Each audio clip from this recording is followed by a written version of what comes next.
يتوكل عليه ونعوذ بالله من شرور أنفسنا ومن سيئات أعمالنا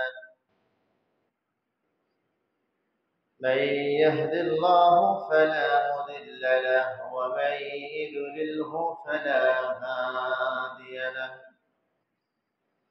ونشهد أن لا إله إلا الله وحده لا شريك له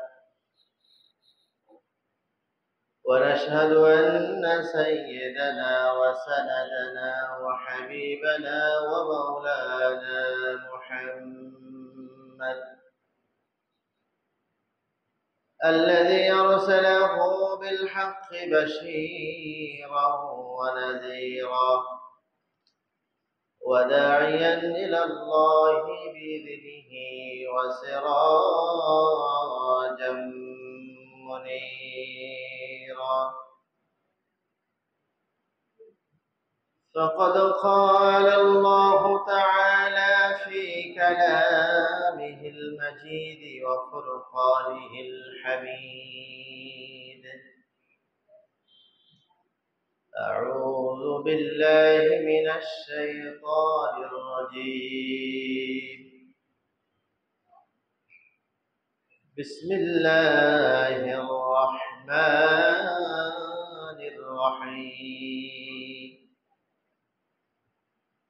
ولنبلونكم بشيء من الخوف والجوع ونقص من الأموال والأنفس والثمرات وبشر الصابرين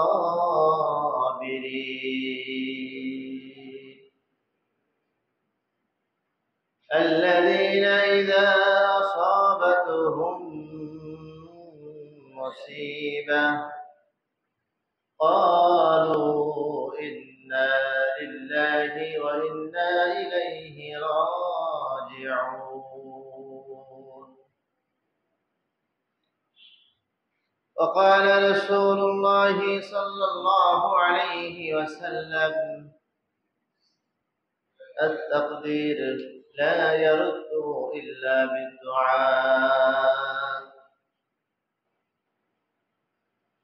وقال تعالى إن الله وملائكته يصلون على النبي يا أيها الذين آمنوا صلوا عليه وسلموا تسليما اللهم صل على محمد وعلى آل محمد كما صليت على إبراهيم وعلى آل إبراهيم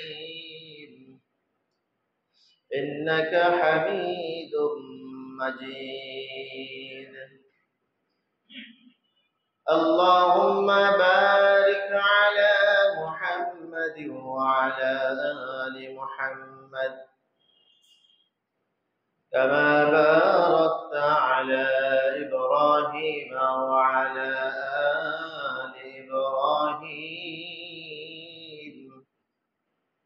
إنك حميد مجيد بلغ العلا بكماله كشف الدجى بجماله حسنت جميع خصاله صلوا عليه وآله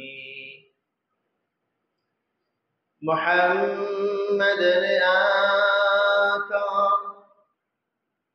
کفر کو مٹایا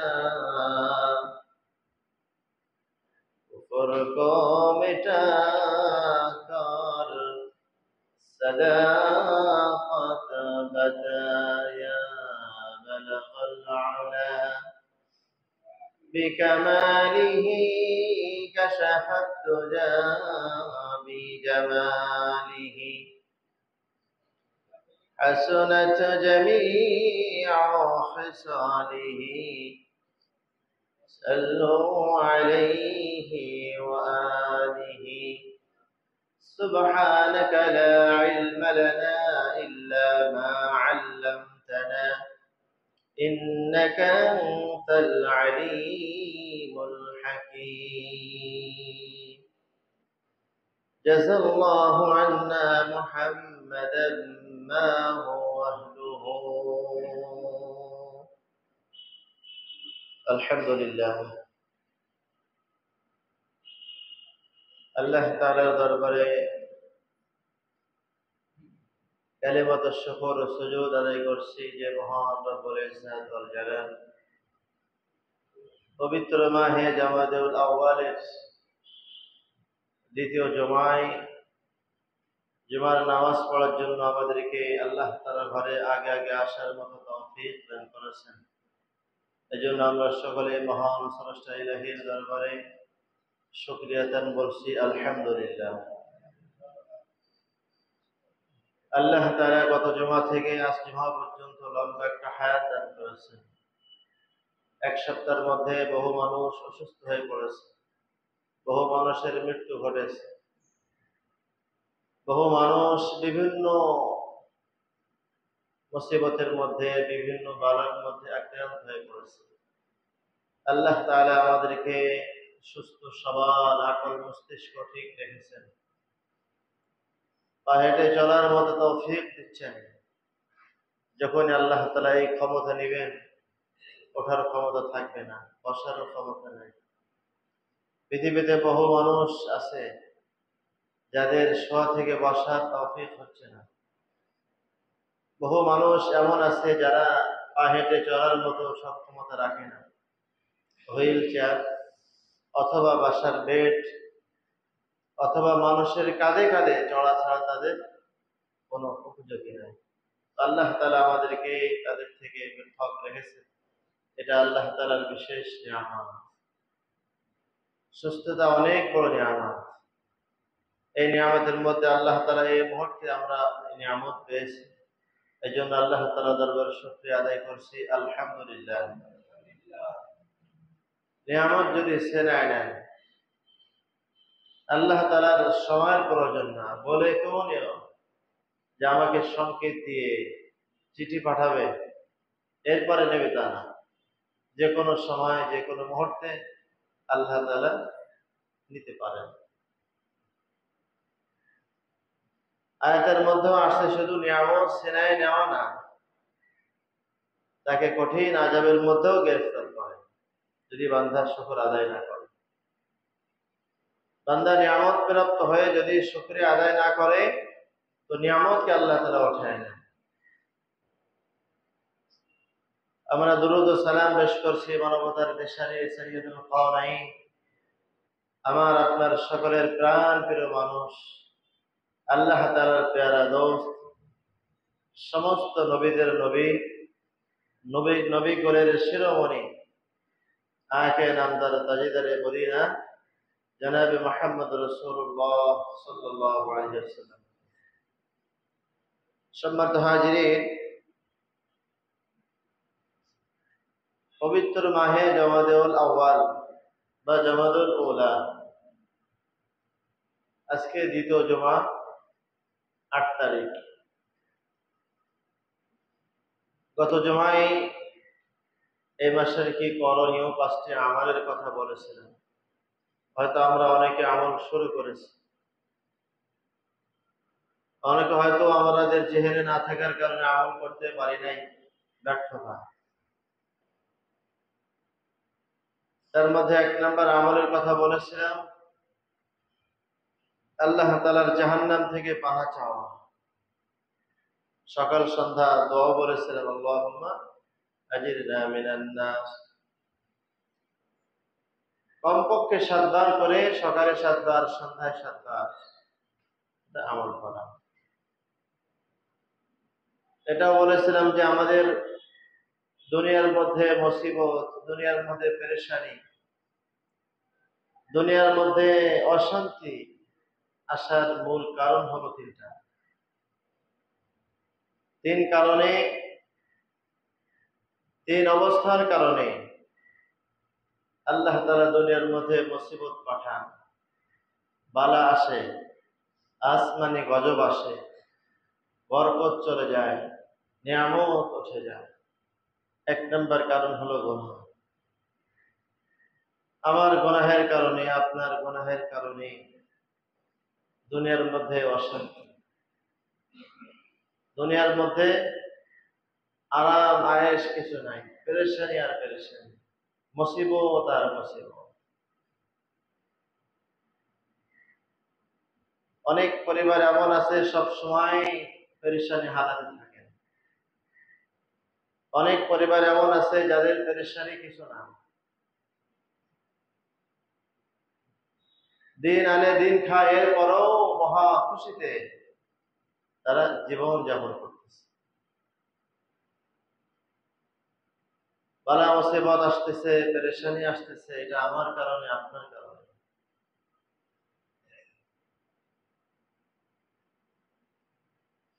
গুনাহের কারণে, মানুষের অন্যায় অপরাধ অপচারের কারণে দুনিয়ায় বালা নেমে আসে, দুনিয়ায় গজব নেমে আসে। আশরাফ আলী থানভী রহমতুল্লাহ আলাইহি ব্যাপারে এক সুন্দর ঘটনা লেখছেন, ওয়াকিয়া লেখছেন, আমাদের জন্য শিক্ষা। ভারতবর্ষে দিল্লি শহরে এক সময় আসমান থেকে কোনো নিয়ামত হচ্ছে না, বৃষ্টি হচ্ছে না। আর বৃষ্টি না হলে দুনিয়ার মধ্যে ফসলাদি হয় না, দুনিয়ার গাছ বৃক্ষ তরলতা কিছুই আর জন্মায় না, সব মরে যায়। খরায় হাহাকার, মরুভূমিতে দেখলে মনে হয় কিছুই নাই, বালু আর বালু। তো দিল্লি শহরে এমন এক অবস্থা, আল্লাহ তাআলা নিয়ামতকে উঠাই নিয়েছেন, বৃষ্টি নাই, মানুষ পেরেশানি, মানুষের আহাজারি, পশু পাখি পর্যন্ত বৃষ্টি না হওয়ার কারণে কষ্ট পাচ্ছে, ঘাস পাতা কিছুই হচ্ছে না। তো দিল্লি শহরে সে সময় অনেক বড় বড় উলামা ইকরাম বসবাস করতেন, এখনো আছেন। লোকজন সবাই হুজুরের কাছে চলে গেলেন, হুজুর বৃষ্টি না হওয়ার কারণে আসমানি বালা আসতেছে, মুসিবত আসতেছে, আমরা তো না খেয়ে মারা যাচ্ছি, আমাদের পশু পাখি পর্যন্ত না খেয়ে মারা যাচ্ছে, একটু দোয়া করেন যেন আল্লাহ তাআলার এই গজব আল্লাহ তাআলা যেন উঠায় নেন। দিল্লি শহরের সবচেয়ে বড় আলেম এলান করলেন, ঘোষণা করলেন, দেখো আমি একা দোয়া করবো না, তোমরা সকলে আমার সঙ্গে আসবে। এলান করে দিন তারিখ ঠিক করা হলো, খোলা মাঠে, জমিনের উপরে, আসমানের নিচে আমরা ইস্তেসকার নামাজ পড়ব, নামাজ পড়ে মালিকের কাছে দোয়া করব, মালিক বৃষ্টি দিবে। অনেক বড় আশা নিয়ে সব লোক জমা হয়েছে। আমরাও তো কয়েকবার টাউন মসজিদে ওখানে নামাজ পড়েছি, হাদিস পার্কেও নামাজ হয়েছে বৃষ্টির জন্য। তো ঠিক একই অবস্থায় সব লোক জমা হয়ে নামাজ পড়ে দোয়া করলো, কিন্তু দোয়া মঞ্জুর হলো না। একাধিকবার করা হলো, দোয়া মঞ্জুর হচ্ছে না, আসমান থেকে বৃষ্টি হয় না। সবচেয়ে বড় আলেম বললেন, দেখো আমাদের গুনাহের কারণে বৃষ্টি হচ্ছে না, সকলেই খালেস নিয়েতে আল্লাহ তাআলাকে রাজি খুশি করার জন্য ইস্তেগফার করো। ইস্তেগফারের আমল শুরু হলো, সকলেই একদম খাঁটি মনে দিলে ইস্তেগফার করছে, কিন্তু তারপরও কাজ হচ্ছে না। উলামায়ে কেরাম বললেন, দেখো সমাজের মধ্যে কোথায় পাপাচার হচ্ছে, গুনাহের কাজ হচ্ছে, এই খবর ছড়াতে ছড়াতে প্রতিটা এক শহর যেখানে গুনাহের কাজ হয়, অনায়াসে রাত দিন বলে কথা না, ওপেন গুনাহের কাজ হচ্ছে। সংবাদ যেতে যেতে তাদের কানে পৌঁছায় গেল, আমাদের কারণে দুনিয়া আজকে বৃষ্টি হচ্ছে না, আমাদের গুনাহের কারণে, আমাদের অপরাধের কারণে, আমাদের বেহায়াপনা, আমাদের জিনাহের কারণে আসমান থেকে নিয়ামত আসতেছে না, আমাদের গুনাহ ছেড়ে দিতে। সকলে প্রতিজ্ঞা করলেন আমরা গুনাহ ছেড়ে দেব, পতিতালয় আর থাকবো না। আমরা বৈধভাবে স্বামী গ্রহণ করে সেখানে জীবন যাপন করব, অবৈধভাবে আর আমাদের দেহ ব্যবসা করব না। আমরা খাঁটি মনে ইস্তেগফার করতে চাই। সংবাদ পাঠানো হলো আলেমের কাছে, হলো আমাদের জন্য মাঠের মধ্যে আপনি পর্দার ব্যবস্থা করেন, আমরা পর্দানিসীন হয়ে ইস্তেগফার করে আমরা ক্ষমা চাই, আমরা মা পাইতে চাই, আপনি আমাদের জন্য ইস্তেগফারের ব্যবস্থা করেন। উলামায়ে কেরাম খোলা মাঠের মধ্যে তাদের জন্য পর্দার ব্যবস্থা করলেন, আর হালাল ব্যবসা বিবাহের জন্য পাত্র খোঁজা শুরু করলেন। আশরাফ আলী থানভী রাহমাতুল্লাহ আলাইহি লেখেন, খোলা মাঠের মধ্যে তারা শরীর আবৃত করে পর্দানিসীন হয়ে খোলা আসমানের নিচে মাঠের মধ্যে এসে ইস্তেগফার করে মালিকের কাছে খাঁটি মনে। যে ইস্তেগফার করলে মানুষ গুনাহ করে না, এমন না যে তাসবিহ হাতে নিয়ে আস্তাগফিরুল্লাহ আস্তাগফিরুল্লাহ সারাদিন করলাম, আবার পেছনে সুদ খাইতেছি, আবার ঘুষ গ্রহণ করতেছি, অন্যের হক মেরে খাচ্ছি, বেনামাজি হয়ে যাচ্ছি, এমন ইস্তেগফার না। শাহ আশরাফ আলী থানভী রাহমাতুল্লাহ আলাইহি বলেন, সেই পতিতালয় মহিলারা পর্দাবৃত হয়ে খোলা মাঠের মধ্যে পর্দার আড়ালে মালিকের কাছে এমন ইস্তেগফার করেছেন, ইস্তেগফার করে নামাজ পড়ে দোয়া করেছেন, দোয়া শেষ না হতে হতে হাত এখন পর্যন্ত ওঠানো, আল্লাহ তাআলা মুষলধারে বৃষ্টি শুরু করেছে। এটা হলো সাথে সাথে নিয়ামত বান্দারা পেয়ে গেছে, এই জন্য গুনাহ ছেড়েছে। এই জন্য আলোচ্য বিষয় হলো দুনিয়ার মধ্যে পাপাচার, দুনিয়ার মধ্যে অশান্তি, দুনিয়ার মধ্যে এত খারাপি, এত বালা মুসিবত আমার কারণে, আপনার কারণে, তার মানে আমার গুনাহের কারণে, আপনার গুনাহের কারণে। মুসিবত আসার তিন কারণের প্রথম কারণ হচ্ছে গুনাহ। মানুষ যখন গুনাহ ছেড়ে দেবে, যখন অন্যায় অপরাধ পাপাচার যখন ছেড়ে দেবে, আসমান থেকে তখন রহমত শুরু হবে, আসমান থেকে বৃষ্টি হবে। মানুষ যখন গুনাহের কাজ ছেড়ে দিবে, সাথে সাথে তখন আসমানি বরকত পেয়ে যাবে। অনেক এ ব্যাপারে ঘটনা আছে, অনেক কথা আছে।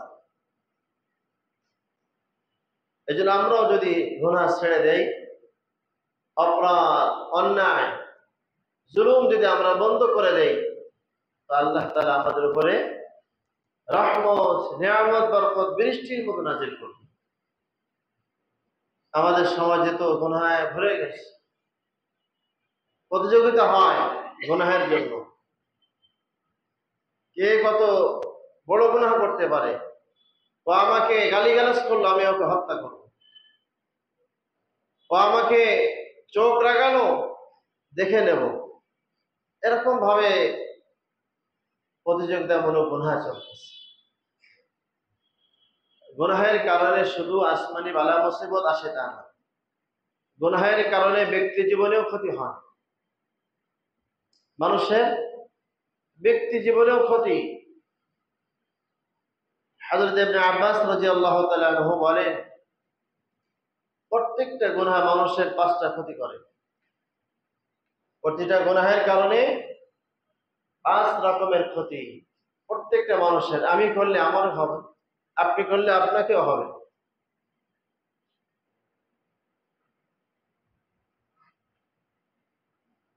এক নম্বর, হযরত ইবনে আব্বাস রাদিয়াল্লাহু তাআলা আনহু বলেন, মানুষ যখন দুনিয়ার মধ্যে অন্যায় করবে, অপরাধ করবে, গুনাহের কাজ করবে, প্রত্যেকটা গুনাহ তার 5 রকমের ক্ষতি করবে। 5টা ক্ষতি হবে। 1 নাম্বার ক্ষতি হলো, 1 নাম্বার সাজা হলো সাওয়াদান ফিল ওয়াজহি, চেহারা কালো হয়ে যাবে। গুনাহের কারণে চেহারা কালো হয়ে যায়। অনেক সময় কালো মানুষ কিন্তু চেহারার মধ্যে যেন নূর চমকায়, চেহারার দিকে তাকাতেই মন চায়। অনেক এমন আছে ভালো মানুষ, সুন্দর দেখায়, কিন্তু চেহারার দিকে তাকানো যায় না, কেমন কেমন ভাব মনে হয়। চেহারা দেখলেও মানুষকে মাপা যায় সে ভালো মানুষ না খারাপ মানুষ। ইবনে আব্বাস রাদিয়াল্লাহু তাআলা আনহু বলেন, দুনিয়ার মধ্যে মানুষ যখন কোনো গুনাহের কাজ করবে, কোনো পাপাচার, জুলুম, রাহাজানি, অত্যাচার, খুনোখুনি করবে, এক কথায় মানুষ যখন গুনাহের কাজ করবে, তখন সে মানুষটা 5 রকমের ক্ষতির মধ্যে পড়ে যাবে, 5 রকমের শাস্তির মধ্যে পড়ে যাবে। 1 নাম্বার সাওয়াদান ফিল ওয়াজহি, তার চেহারা কালো হয়ে যাবে।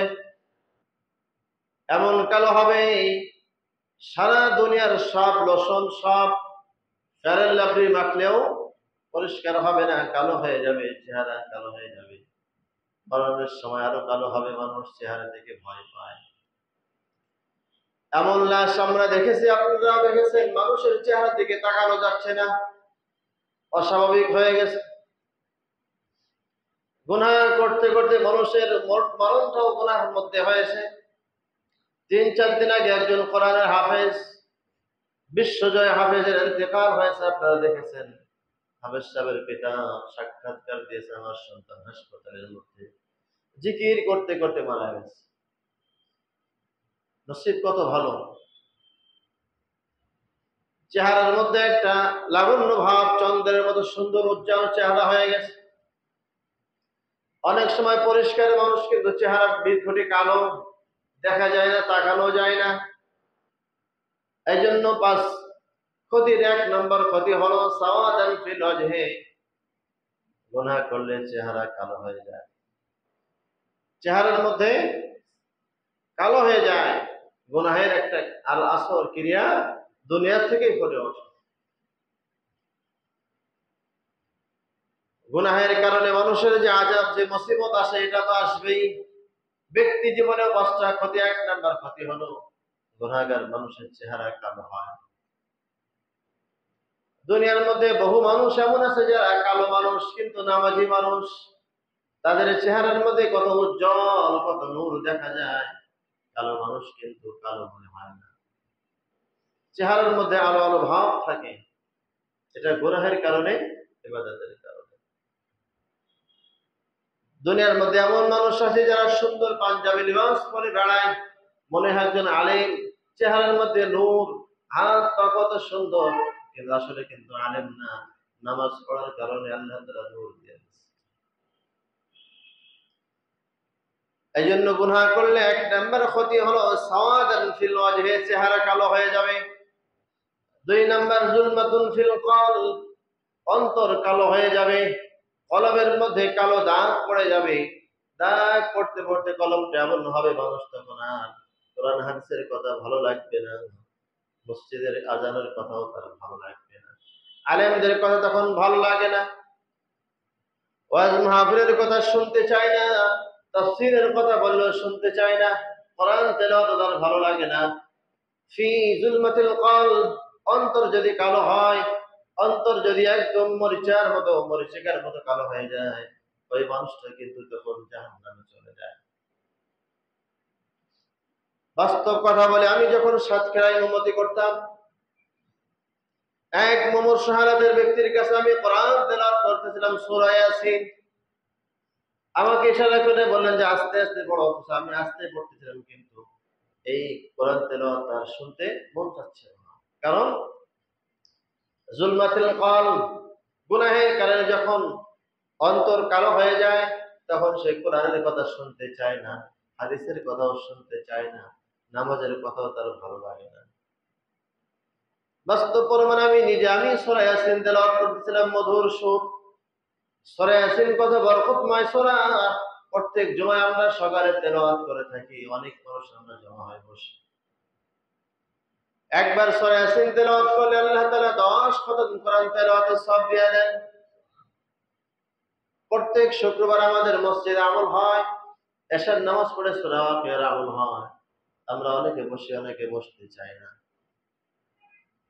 5-7 মিনিট বসলে আল্লাহ তাআলা অসংখ্য অগণিত নেকের মালিক বানিয়ে দিবেন। তাহলে গুনাহের দ্বিতীয় নাম্বার ক্ষতি হলো ফি যুলমাতিল কলব, অন্তর কালো হয়ে যাওয়া। অন্তর কালো হলে তখন সেই মানুষটা আর নামাজ পড়তে চায় না, রোজা রাখতে চায় না, হজ ফরজ হলে হজ করতে চায় না, যাকাত ফরজ হলে যাকাত দিতে চায় না। এক কথায় কোরআনের কোন হুকুম, শরিয়াতের কোন হুকুম সে মানতে চায় না, তার কাছে খারাপ লাগে। যাকাত তখন জরিমানা মনে হয়, রোজা তখন তার কষ্ট হয়। আমার খাদ্যের অভাব নাই, আমার তো খাবারের কোনো কমতি নাই, আমি রোজা রাখবো কেন? অনেক যুক্তি পেশ করে থাকে। তার মানে দিমাগ নষ্ট হয়েছে, কলব নষ্ট হয়ে গেছে গুনাহের কারণে। 1 নাম্বার ক্ষতি হলো সাওয়াদান ফিল ওয়াজহি, চেহারা কালো হয়ে যাবে। 2 নাম্বার যুলমাতিল কলব, অন্তর কালো হয়ে যায়, কলব কালো হয়ে যায়, তখন মানুষ আর নামাজ পড়তে চায় না, রোজা রাখে না, হজ করে না। এক কথায় ইসলামের কোনো কাজ তখন তার ভালো লাগে না। এই জন্য অসংখ্য মুসলমান নাস্তিক হয়ে গেছে, অসংখ্য অগণিত মানুষ কাদিয়ানি হয়ে গেছে, অসংখ্য মুসলমানের সন্তান ইসলামের সঙ্গে তারা সম্পর্ক রাখছে। অন্তর খারাপ হওয়ার কারণে ইসকনকে তারা ভালোবাসে, তাদের অর্থ খায়, তাদের টাকা পয়সা খেয়ে তারা দুনিয়ার মধ্যে করতেছে। এটা তাদের দিমাগ নষ্ট হয়ে গেছে, কলব কালো হয়ে গেছে। 3 নাম্বার ওয়াহানান ফিল বাদান, শরীরের মধ্যে কোনো শক্তি নাই। আরে নওজোয়ান মানুষ 1 বস্তা চাল উঁচু করতে পারে না, কি নওজোয়ান মানুষ হাঁটতে পারে না। এগুলো গুনাহের কারণে। অনেক নওজোয়ান ছেলে, যুবক ছেলে বেকার ঘুরে বেড়ায়, কাজকাম করতে চাইলেও পারে না, শরীরের শক্তি নাই। গুনাহ করতে করতে শরীর দুর্বল হয়ে গেছে, হাঁটতে গেলেও যেন টাল টাল মনে হয়, যেন খেয়ে আসতেছে। এগুলো গুনাহের কারণে শরীরের শক্তি আল্লাহ তাআলা উঠায় নেন। 3 নাম্বার সাজা হলো ওয়াহানান ফিল বাদান, শরীরের শক্তি, শারীরিক শক্তি, সব শক্তি আল্লাহ তাআলা উঠায় নেন গুনাহের কারণে। অনেক সময় আমাদের সমাজে আছে, যে সময় ঠিক কাজের বয়স, উঠতি বয়স, ওই সময়টা তার দুর্বলতা, শরীরের শক্তি নাই, 5 তলায় উঠতে পারে না, 3 তলায় উঠতে পারে না, শারীরিক দুর্বলতা হয়ে গেছে গুনাহের কারণে। 4 নাম্বার সাজা যায়িকান ফির রিজক, খাদ্যের সংকীর্ণতা। গুনাহগারদেরকে আল্লাহ তাআলা খাদ্য দেন না, সাময়িকভাবে দিচ্ছেন, কিন্তু এরপরও তাদের নাই নাই একটা ভাব চলে আসে, যায়িকান ফির রিজক, খাদ্যের অভাব। পয়গম্বর সাল্লাল্লাহু আলাইহি ওয়াসাল্লাম বলেন, যখন উম্মত গুনাহ করবে, গুনাহের মধ্যে যখন সে জড়াবে, গুনাহের মধ্যে যখন সে তার সময়কে অতিবাহিত করবে, আল্লাহ তাআলা তখন তার রিজিকের মধ্যে সংকীর্ণতা করে দেবে, রিজিকের মধ্যে বরকত থাকবে না। লক্ষ লক্ষ টাকা ইনকাম করবে, পরে মাস শেষে আর তার অর্থ নাই, খাবার নাই, মানে অর্থের মধ্যে, মালের মধ্যে, রিজিকের মধ্যে বরকত নাই, যার কারণেই চলতে পারে না। অনেক আছে নামাজি মানুষ, অল্প টাকা বেতন পায়, কিন্তু মাস গেলেও পয়সা থাকে। আর দুনিয়ায় আমাদের মধ্যে অনেকে আছে, অনেক টাকা বেতন পায়, কিন্তু মাস শেষে নাই নাই ভাব, রিজিকের মধ্যে বরকত নাই। এই জন্য গুনাহের কারণে আল্লাহ তাআলা রিজিককে সংকীর্ণ করে দেন, রিজিকের মধ্যে ওয়াসাআত, রিজিকের মধ্যে বরকত থাকে না। আল্লাহ তাআলা অন্য জায়গায় বলেন, ومن أعرض عن ذكري فإن له معيشة ضنكا ونحشره يوم القيامة أعمى قال ربي لما حشرتني أعمى وقد كنت بصيرا। আল্লাহ তাআলা হাশরের মাঠে এক শ্রেণীর সম্প্রদায়কে অন্ধ করে উঠাবে, অন্ধ অবস্থায় মানুষকে ওঠানো হবে। মানুষ তখন আল্লাহ তাআলার কাছে বলবে, ওয়ামান আ'রাদা আন যিকরি ফাইন্না লাহু মাঈশাতান দানকা। দুনিয়ার মধ্যে তার শাস্তি হলো রিজিকের মধ্যে অভাব, নাই নাই ভাব। এটা হলো দুনিয়ার শাস্তি। পরকালের শাস্তি হল আমা, তাকে অন্ধ করে ওঠানো হবে। সে আল্লাহ তাআলাকে বলবে, ওয়াকাদ কুনতু বাসীরা লিমা হাসারতানি আমা, আমাকে কেন অন্ধ করে ওঠানো হলো? আমি তো দুনিয়ায় চক্ষুমান ছিলাম, দুনিয়ার মধ্যে সব নিয়ামত ভরে ভরে দেখেছি। আমি তো দুনিয়ায় চক্ষুওয়ালা ছিলাম, চোখ দিয়ে সারা দুনিয়া দেখতাম। আজ হাসরের মাঠে আমাকে অন্ধ করে ওঠানো হলো কেন? আমি তো দুনিয়ায় হাসরের মাঠে কিছুই দেখি না। লিমা হাসারতানি আমা, আমাকে কেন অন্ধ করে ওঠানো হলো? ওয়াকাদ কুনতু বাসীরা, অথচ আমি দুনিয়ায় চক্ষুমান ছিলাম। আল্লাহ তাআলা বলেন, ক্বালা কাযালিকা আতাতকা আয়াতুনা ফানাসিতাহা। দুনিয়ার মধ্যে তুমি আমার আয়াতকে অস্বীকার করেছিলে, ভুলে গিয়েছিলে। আমি তোমাকে দুনিয়ায় কত নিয়ামত দিয়েছিলাম, নিয়ামতের শুকরিয়া করোনি। এক কথায় তুমি আমাকে ভুলে গিয়েছিলে, আজকে আমি তোমাকে ভুলে যাব, তোমাকে অন্ধ করে জাহান্নামে পাঠাবো। গুনাহের 4 নাম্বার শাস্তি হলো দায়ীকান ফির রিজক। গুনাহের কারণে রিজিকের মধ্যে অভাব চলে আসে, রিজিকের মধ্যে সংকীর্ণতা ভাব, রিজিকের মধ্যে আর বরকত থাকে না। বান্দা যখন গুনাহ করে তখন ইনকামের মধ্যে বরকত নাই। গুনাহ করলে লক্ষ লক্ষ টাকার মধ্যে আল্লাহ তাআলা বরকতহীন করে দেন। নামাজি মানুষ, দিনদার মানুষ, পরহেজগার মানুষ অল্প টাকা বেতনে চাকরি করে, এর মধ্যে আল্লাহ তাআলা বরকত দিয়েছে। একজন রিকশা চালক সুন্দর করে তার দুনিয়া জীবন যাপন করতেছে, কোনো অভাব নাই, মানুষের কাছে হাত পাতে না, মানুষের কাছে চায় না। আপনি লক্ষ টাকা ইনকাম করেন কিন্তু আপনার মাস শেষে পয়সা নাই, খাদ্যের অভাব, রিজিকের অভাব। এটা আল্লাহ তাআলা করে দেন গুনাহের কারণে। বান্দা যখন গুনাহ করবা তখন রিজিকের মধ্যে বরকত থাকবে না, বরকতহীন রিজিক পেয়ে যাবা। বরকতহীন রিজিক যখন চলে আসবে তখন সেই রিজিক দিয়ে মাস উঠবে না। আল্লাহ তাআলা যদি অর্থের মধ্যে, মায়ের মধ্যে বরকতহীন করে দেন, বেবরকত করে দেন, সেই মাল দিয়ে, সেই অর্থ দিয়ে মাস উঠানো যাবে না। মাসের মধ্যে কত রোগ চলে আসবে, আর মাস শেষে টাকা থাকবে না। বাচ্চাদের মধ্যে কষ্ট হবে, পরিবারের মধ্যে কষ্ট হবে। এটা একমাত্র কারণ হলো গুনাহের কারণে।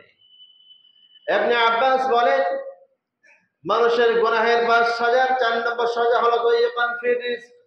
রিজিকের মধ্যে অভাব চলে আসবে, রিজিকের মধ্যে সংকীর্ণতা চলে আসবে। ৫ নাম্বার বুগদুন ফিল খালক, মানুষ তাকে ঘৃণা করবে, মানুষের প্রতি তার ঘৃণা চলে আসবে। দুনিয়ার মধ্যে কোনো অপরাধী, কোনো পাপাচার, কোনো সন্ত্রাসীকে কেউ ভালোবাসে না। দুনিয়ার মধ্যে দেখবেন কত সুদখোর, কত ঘুষখোর, কত রাহাজানি করে, কত অত্যাচার করে, মানুষ কিন্তু তাকে ভালোবাসে না। একজন নামাজি মানুষ, গরিব ফ্যামিলির মানুষ, কিন্তু তাকে মানুষ ভালোবাসে। মহল্লা যদি খোঁজ নেওয়া হয় অমুক ব্যক্তিরা কেমন, যদি সে নামাজি হয় মানুষ এক বাক্যে বলবে, আরে ওর মতো তো বাচ্চা, ওর মতো মানুষ হয় না, ও তো আমাদের এলাকার মধ্যে শ্রেষ্ঠ সন্তান। ৫ বার তাকে নামাজে আসতে দেখেছি। সকাল সন্ধ্যা মসজিদে আসে, ওয়াজ মাহফিল হলে সেখানে চলে যায়, জিকিরের মাজলিস হলে যেখানে মজলিসে বসে। এমনও দুনিয়ার মানুষ আছে যাদের কথা শুনলে মানুষরা বলবে, আরে ভাই ওর কথা আমার কাছে জিজ্ঞেস করো না, নামও নিতে চায় না।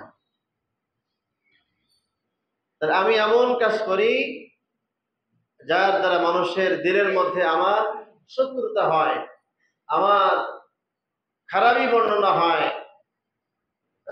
বুগদুন ফিল খালক, সৃষ্টির মধ্যে, মানুষের মধ্যে তার শত্রুতা, তার ঘৃণা পয়দা হয়ে যায়। এটা হয় গুনাহের কারণে। যখন মানুষ জিনা করে বেড়ায়, অপরাধ করে বেড়ায়, চুরি করে, ডাকাতি করে, সন্ত্রাসী করে, রাহাজানি করে, এই মানুষকে কেউ ভালোবাসে না। হয়তো সামনাসামনি সাময়িক ভয় দিয়ে বলে যে না ভাই ভালো মানুষ, বড় ভাই ভালো, সামনাসামনি বলতে পারে, এরপর পিছনে গেলেই বলে যে আপনি পরে ঠেকা, পরে ধরেন। ওর জন্য এলাকায় মানুষ অতিষ্ঠ হয়ে গেছে। এটা হয় কেন? ওই যে আমি গুনাহ করেছি, মানুষ হত্যা করেছি, মানুষকে ফাঁকি দিয়েছি, মানুষের সঙ্গে গালমন্দ করেছি, মানুষকে হক নষ্ট করেছি, মানুষের সঙ্গে খারাপ ব্যবহার করেছি, এক কথায় গুনাহের কাজ করেছি। তো গুনাহ করলে পঞ্চম শাস্তি হলো মানুষ তাকে ঘৃণা করবে। আপনি ঘৃণা করতে না চাইলেও আল্লাহ তাআলা ধীরে ধীরে তার বিরুদ্ধে ঘৃণা পয়দা করবে। আল্লাহ তাআলা আমাদের হেফাজত করেন। গুনাহ থেকে আমরা ইনশাআল্লাহ বেঁচে থাকবো। গুনাহ করলে দুনিয়ায় তো সাজা আছেই, বাকি ব্যক্তিগত এই 5টা সাজা। তাহলে দুনিয়ার মধ্যে বালা আসা, মুসিবত আসা 3টা কারণের 1 নম্বর কারণ হলো গুনাহ। গুনাহ মানুষকে মুসিবতে ফেলায়, গুনাহ মানুষকে দাবায় রাখে, গুনাহের কারণে মানুষ পেরেশানিতে পড়ে, গুনাহের কারণে অনেক রকমের সমস্যার সম্মুখীন হতে হয়। একটা হাদিস তেলাওয়াত করেছিলাম, আত-তাকদীর লা ইয়ারুদ্দু ইল্লা বিদ-দুআ। অনেক সময় আমরা বলে থাকি তাকদীর যা আছে তা তো ঘটবে, তাকদীর তো রদ করা যায় না। পয়গম্বর বলেন তাকদীর রদ করা যায় না, তবে দোয়ার মাধ্যমে। দোয়ার দ্বারা তাকদীর পরিবর্তন হয়। তাকদীর 2 প্রকার, একটা হলো মুআল্লাক আর একটা হলো মুবাররম। মুবাররম যেটা সংকরিত ওটা হবেই হবে, কোনো রদ পরিবর্তন নাই। মুআল্লাক যেটা ঝুলন্ত, বিভিন্ন আমালের কারণে, বিভিন্ন ভালো কাজ করার কারণে সেটা পরিবর্তন হয়ে যায়। এখানে আমাদের সমাজের মধ্যে যেটা ঘটে এটাই বলার ইচ্ছা করেছি। মানুষ ভবিষ্যৎ জানতে যায়, হাত দেখায়, নাম দিয়ে অমুক জায়গায় বলে যে আমার ভবিষ্যৎ কি আছে দেখেন, আমার ভবিষ্যৎ ভালো না মন্দ, সামনে কি ঘটবে পিছে কি ঘটবে এটা একটু দেখেন। এটা হলো সম্পূর্ণ শিরক, সম্পূর্ণ শিরক। এই মানুষের তকদির জানা না জানা এটা কিছু না, যা হবার তো হবে, আর যেটা হবে না সেটা হবে না। ঠিক এরকম এক অবস্থা ছিলেন পয়গম্বর মুসা আলাইহিস সালামের জামানায়। মুসা আলাইহিস সালামের জামানায় পয়গম্বর যাচ্ছেন তুর পাহাড়ে আল্লাহ তাআলার সঙ্গে কথা বলতে। তো এক বেচারা সে আবেদন করেছেন, পয়গম্বর আপনি তো যাচ্ছেন তুর পাহাড়ে, আল্লাহ তাআলার সঙ্গে কথা বলবেন, আল্লাহ তাআলার সঙ্গে দিদার হবে, তো আপনি আপনার কথা হয়ে গেলে আমার কথা একটু বলবেন যে আমার ভবিষ্যৎ কি আছে। মুসা আলাইহিস সালাম বলেন যে ঠিক আছে। মুসা আলাইহিস সালাম তুর পাহাড়ে আল্লাহ তাআলার সঙ্গে সব কথা হয়ে গেছে। এরপরে বলছে যে আমার এক উম্মত এই আবেদন করেছেন, দাবি করেছেন যে তার ভবিষ্যৎ কি আছে। আল্লাহ তাআলা বললেন মুসা তুমি তাকে বলবা যে তার ভবিষ্যৎ যেন সে না জানে, জানার প্রয়োজন নাই, না জানুক, না জানাটাই ভালো। কিন্তু বেচারা নাসরুল বান্দা মুসা আলাইহিস সালামের পিছ ছাড়ে না, না আপনি আমাকে একটু জানান, আমাকে একটু বলেন। মুসা আলাইহিস সালাম আবার আল্লাহ তাআলার কাছে দোয়া করলেন যে মালিক সে তো নারাজ, নাসরুল বান্দা, সে তো জানতে চায় তার তকদির কি আছে, তার ভবিষ্যৎ কি আছে। এরপর তাকে জানানো হলো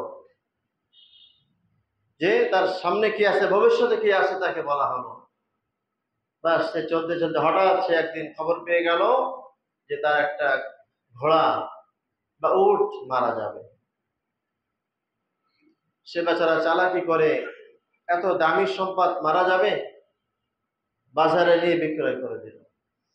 দিয়ে খুশি মনে হাসতে হাসতে, আনন্দ করতে করতে আসতেছে যে আমি তাকদীর জানার ফলে, ভবিষ্যৎ জানার কারণে আমি অনেক টাকা লস হতো, এর থেকে আমি বেঁচে আসছি।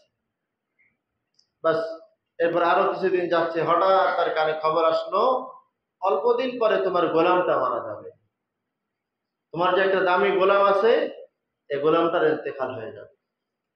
আশরাফ আলী থানভী রাহমাতুল্লাহ আলাইহি কিতাবের মধ্যে লেখেন এ বেচারা পেরেশানি হয়ে গেল, এত লক্ষ লক্ষ টাকা দামের গোলাম যদি মারা যায় আমি তো লসের মধ্যে পড়ে যাবো, আমার বহু টাকার ক্ষতি হবে। কি করা যায়? গোলাম তো মনে করেন জোড়াকাল বাজারে কেনার মতো মানুষ নাই, ওই বড় বাজার নিতে হবে, আরো নিউ মার্কেট দিতে হবে মনে করেন। বড় বাজারে যেখানে অনেক টাকাওয়ালারা আসে সেখানে নিতে হবে। তো সেই অজানা এক বাজারে নিয়ে গেল, লক্ষ লক্ষ টাকা দামে বিক্রয় করে চলে আসলো, মহা খুশিতে হাসতে হাসতে হাসতে। এরপর কিছুদিন পরে খবর আসলো সে নিজেই মারা যাবে, তার ইন্তেকাল হয়ে যাবে। সে আরো বড় পেরেশানি পড়ে গেল। এখন কি হবে? কোথায় বিক্রি করব? আমাকে বা কে কিনবে? টাকা দিয়ে বা কি হবে? আবার পয়গম্বরের তালাশ করতেছে, পয়গম্বর আমাকে আপনি বাঁচান, আমার তো সর্বনাশ হয়ে গেল, অল্প দিনের মধ্যে আমার মৃত্যু ঘটে যাবে, আমাকে আপনি বাঁচান। পয়গম্বর বলে, এত সহজ না, তুমি ভবিষ্যৎ জানতে চেয়েছিলে, আল্লাহ তাআলা তোমাকে না বলেছেন, এরপরও তুমি জানার আগ্রহ করেছো। আল্লাহ তাআলা চেয়েছিলেন তোমার ওই ঘোড়ার মৃত্যু দিয়ে তোমার সামনে বড় মুসিবত থেকে তোমাকে বাঁচিয়ে দিবেন, তুমি চালাকি করে সেটাও রদ করেছো। এরপরে আল্লাহ তাআলা চাইলেন গোলামের ক্ষতি করে তোমাকে আল্লাহ তাআলা বাঁচিয়ে দিবে, তুমি সেখানেও চালাকি করেছো। এখন তোমার এই সর্বশেষ ইন্তেকাল ছাড়া আর কিছুই না। বলার উদ্দেশ্য হলো, তাকদীরের মধ্যে যা আছে এটা আমার হবেই হবে, আপনার যেটা লেখা আছে এটা হবেই হবে, এটার কোনো রদ নাই, এটার কোনো পরিবর্তন নাই। এজন্য শিরক করতে মানুষের কাছে হাত দেখাবো না, ভবিষ্যৎ জানার চেষ্টা করব না, নিজের ক্ষতি হবে। হাত দেখানোর আগে আমি ভালো ছিলাম, যখন আপনি কোন একজন হাত দেখানোর কাছে যাবেন, এরপরে আপনার পেরেশানি আর পেরেশানি, পেরেশানি আর ছাড়াবে না। একজন ভালো মানুষও যদি কোন একজন কবিরাজের কাছে যায়, তখন সে রোগী হয়ে যায়। এই জন্য আপনি আল্লাহ তাআলার উপরে সাপোর্ট করে, আল্লাহ তাআলা ঠিক যেভাবে রাখেন, আলহামদুলিল্লাহ, এভাবে আমরা আসলে পড়ে থাকবো। আর গুনাহ থেকে আমরা বেঁচে থাকবো, গুনাহের কাজ করব না। গুনাহের কারণে সমাজে ক্ষতি হয়, গুনাহের কারণে আসমান থেকে আল্লাহ তাআলা রহমত দেয় না, গুনাহের কারণে জমিন থেকে ফসল হয় না, গুনাহের কারণে মুসিবত হয়, গুনাহের কারণে পেরেশানি হয়। এই জন্য বালা মুসিবত আসার তিন কারণ। এক নম্বর কারণ হলো গুনাহ, দ্বিতীয় নাম্বার কারণ হলো পরীক্ষা। আগামী জুমায় ইনশাআল্লাহ বলা হবে। আল্লাহ তাআলা আমাদের তৌফিক দান করেন। যারা সুন্নাত পড়তে পারেন না, সুন্নাত পড়ে দিয়েছেন।